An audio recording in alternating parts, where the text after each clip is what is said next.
The budget wasn't the only thing taxing investors' minds this week, so with the latest business and market news, over to Jane Edwards.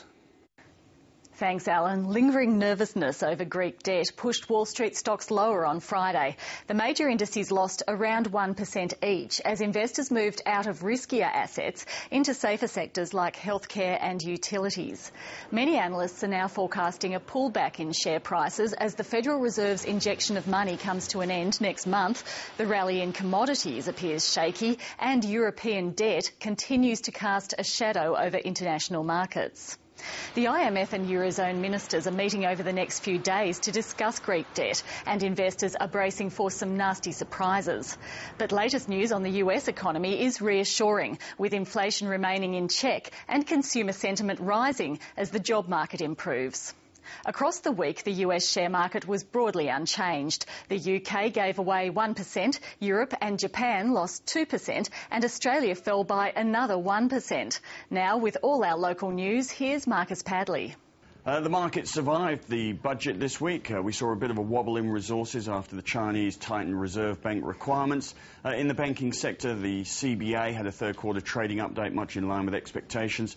Macquarie and ANZ went ex-dividend. Westpac goes ex-dividend tomorrow. In the retailers, we saw third quarter sales numbers from Myer and David Jones. Both of them saw falls in third quarter sales. The difference between the two being that David Jones expects a 5% profit increase this year. Myer expects a 5% fall. In the building sector, we saw Boral with a trading update saying that they are online to meet expectations. We saw results this week from CSR, Incitec Pivot and SP Ausnet. Downer EDI had a trading update. Some brokers now thinking this beleaguered company has fallen far enough. Suncorp Metway was well up on a quarterly update, which included the comment that they don't need to raise provisions to cover the recent floods. Iluka was up on quarterly production number. Ausenco up on a contract win. Foster's has now formally split off into two. Its wine business is trading separately as Treasury Wine Estates. JB Hi-Fi closed off their off-market share buyback on Friday. They'll announce any scale back tomorrow. GPT also had a buyback announcement.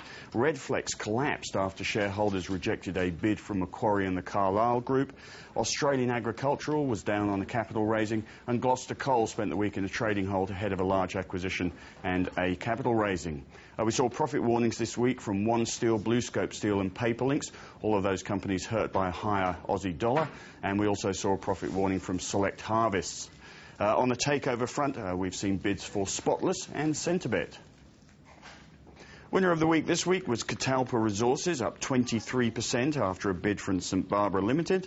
And loser of the week was Forge Resources, down 44% after Rare Earths Miner Linus Corporation cancelled an agreement to sublease land to them.